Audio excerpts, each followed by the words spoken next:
Hello friends, आज की कहानी है माँ का बड़ा दिल। एक पति पत्नी के जोड़े के दो बच्चे हुए, दोनों ही बेटे। माँ बाप ने इन दोनों ही को बहुत खूब प्यार से पाला पोसा, पढ़ाया लिखाया और बड़ा किया और इस काबिल बनाया कि ये अच्छी नौकरी कर सकें, समाज में अच्छा जीवन व्यतीत कर सकें। अपने बच्चों के लिए दिन रात कड़ी मेहनत करके एक बंगले जैसा 2 मंजिला घर बना दिया ताकि दोनों बेटे शादी के बाद भी एक साथ लेकिन अलग अलग कमरों में रह सकें, ताकि आगे चल के कभी बंटवारे का विचार ना आए और इनमें लड़ाई झगड़े ना हों। दोनों बेटों को अच्छी नौकरियां लग गईं, दोनों की ही शादी हो गई। बड़ा बेटा जो घर के पहले माले पर रहता था, उसको एक बच्चा भी हुआ। पोते का मुंह देखकर दादा दादी बहुत खुश हुए। सब ठीक ही चल रहा था, लेकिन थोड़े दिन ही बाद बूढ़े पति की मौत हो गई। जब तक पति जिंदा था, दोनों बेटे बहू माँ का सम्मान किया करते थे। जैसे ही पति मर गया, दोनों बेटे और बहुएं हर दिन माँ की सेवा करना तो दूर, माँ को हर दिन खाना खिलाने के लिए भी राजी न थे। दोनों बेटे और बहुओं ने मीटिंग की और तय किया कि माँ को खाना खिलाने की जिम्मेदारी बांट ली जाए। यानी कि 15 दिन बड़ा बेटा और 15 दिन छोटा बेटा माँ के खाने की जिम्मेदारी लेगा।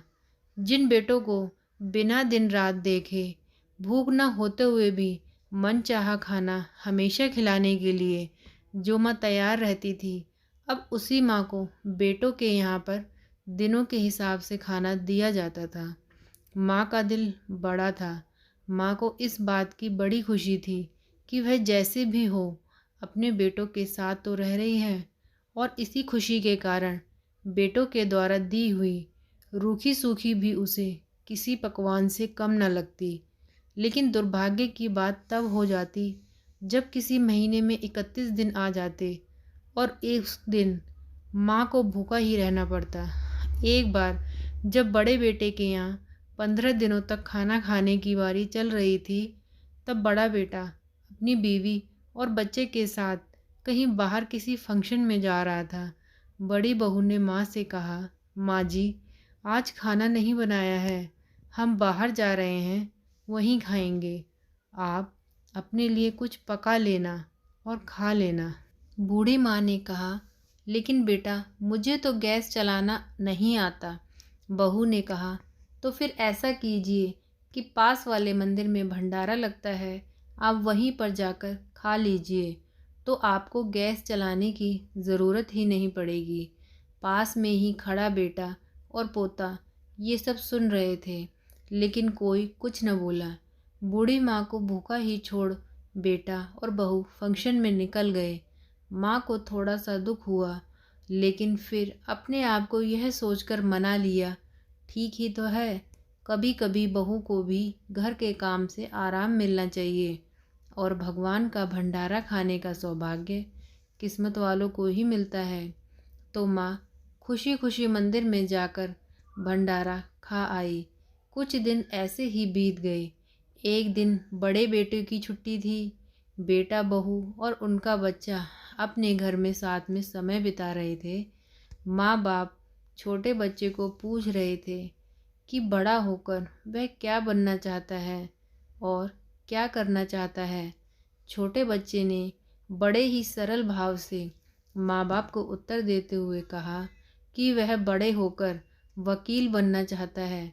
उसकी इच्छा इस घर से भी बड़ा एक घर लेने की है, लेकिन वह घर मंदिर के पास होना चाहिए।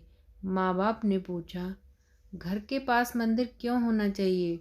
तब बच्चा माँ बाप से कहता है, घर के पास मंदिर इसलिए होना चाहिए ताकि जब मैं बड़ा होकर किसी फंक्शन में बाहर जाऊं तो आप दोनों को ज़्यादा तकलीफ़ ना हो। मंदिर नज़दीक रहेगा तो आपको ज़्यादा दूर जाकर भंडारा नहीं खाना पड़ेगा। मासूम बच्चे का ऐसा जवाब सुनकर दोनों के ही पैरों तले ज़मीन खिसक गई। उन्हें अपनी गलतियों का एहसास अब जाकर हुआ था, जो उनके 5 साल के बेटे ने पहले ही कर लिया था। दोस्तों, दुनिया के हर माँ बाप ये सोचकर अपने बच्चों को बड़ा करते हैं कि वह उनके बुढ़ापे की लाठी बनेंगे, न कि वह लाठी बनकर उनकी ही पीठ पर बरसेंगे। कर्म का चक्र निरंतर घूमता रहता है। जो आज हम दूसरों के साथ कर रहे हैं, आगे चलकर हमारे साथ भी वही होगा। इसलिए हमेशा याद रखें कि दूसरों के साथ वैसा ही बर्ताव करें जैसा आप ये चाहते हैं कि लोग आपके साथ करें। तो फ्रेंड्स, आज की ये कहानी आपको कैसी लगी कमेंट करके बताएं। अगर अच्छी लगी हो तो वीडियो को लाइक करें, चैनल को सब्सक्राइब करें। Thank you.